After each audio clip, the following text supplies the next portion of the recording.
कांद्याच्या प्रश्नावरून नाशिक जिल्ह्यातल्या नामपूर बाजार समितीबाहेर शेतकऱ्यांनी आंदोलन केलं। गोलटी कांदा खरेदी करायला व्यापाऱ्यांनी नकार दिल्यानं संतापलेल्या शेतकऱ्यांनी आपला राग व्यक्त करत कांदा रस्त्यावर फेकून दिला। कांद्याला 100 ते 300 रुपये भाव देण्यात आला। गेल्या 4 वर्षातला सर्वाधिक नीचांकी टप्पा कांद्यानं गाठला।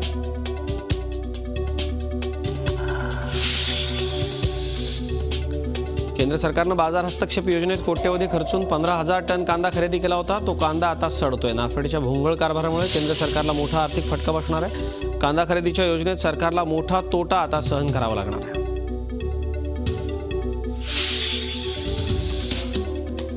कल्याणमधल्या कोळसेवाडी पोलीस ठाण्यातील उपनिरीक्षक नितीन डगळे यांना पाण्यात बुडवून जीवे मारण्याचा प्रयत्न केल्याप्रकरणी अटक केलेल्या 4 आरोपींना कल्याण न्यायालयानं 14 सप्टेंबरपर्यंत पोलीस कोठडी सुनावली।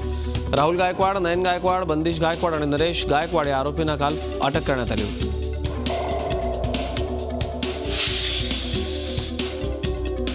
दिवा रेल्वे स्थानकाच्या हद्दीत आरपीएफच्या चौकीत सामूहिक अत्याचार केल्याप्रकरणी 4 आरपीएफ पोलिसांच्या विरोधात मुंब्रा पोलीस स्थानकात गुन्हा वर्ग करण्यात आला।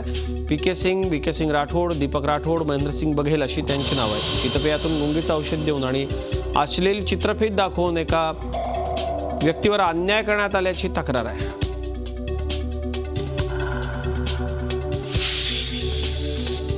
नात्यामधलाच एक मुलगा आपली छेड काढतो या त्रासाला कंटाळून पीडित मुलीच्या वडिलांनी विष पिऊन आत्महत्या केली। आठवड्याभराच्या उपचारानंतर त्यांचं निधन झालंय। अहमदनगर जिल्ह्यातल्या कर्जत तालुक्यातल्या बाभळगाव खालसामधली घटना आहे। कोपर्डीसारखी अवस्था करेन अशी धमकी देखील या आरोपीनं मयत व्यक्तीच्या मुलीला दिल्याचं कळतंय।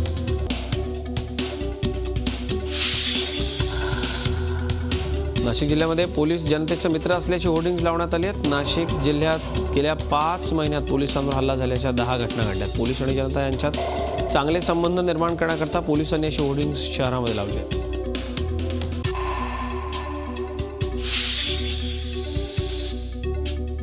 नवी मुंबई परिवहन सेवेच्या एसी बसनं सायन्स सिग्नलजवळ अचानक पेट घेतला। नवी मुंबईत मुंबईच्या दिशेने निघाली 103 क्रमांकाची बस होती। या बसमध्ये 20 प्रवासी प्रवास करत होते। मात्र प्रसंगावधान राखून सर्वजण बसच्या बाहेर पडले, त्यामुळे मोठा अनर्थ टळला।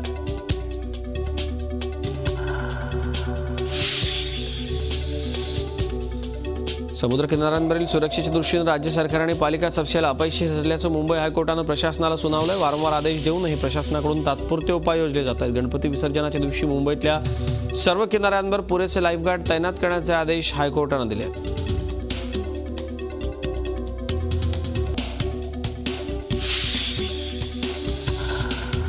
पंतप्रधान नरेंद्र मोदींनी पाकिस्तानवर नाव न घेता जोरदार हल्लाबोल केला। भारताच्या शेजारचं एक राष्ट्र दहशतवादाचं उत्पादन करून निर्यात करते, त्यामुळे अशा राष्ट्राला एकाकी पाडण्याची गरज असल्याचे त्यांनी नमूद केलं होतं। लाओसमध्ये पूर्व आशियाई राष्ट्रांच्या परिषदेत मोदींनी आपल्या भाषणात हे वक्तव्य केलं। अमेरिकेचे अध्यक्ष बराक ओबामा आणि चीनचे पंतप्रधान ली कियांग यांच्या समक्षच मोदींनी पाकिस्तानवर हा हल्लाबोल केला। त्यानंतर त्यांनी ओबामांशी द्विपक्षीय चर्चाही केली।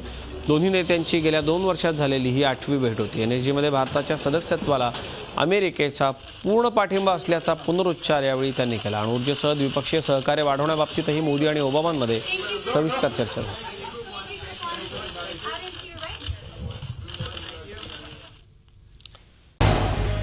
झी 24 तास रहा एक पाऊल पुढे।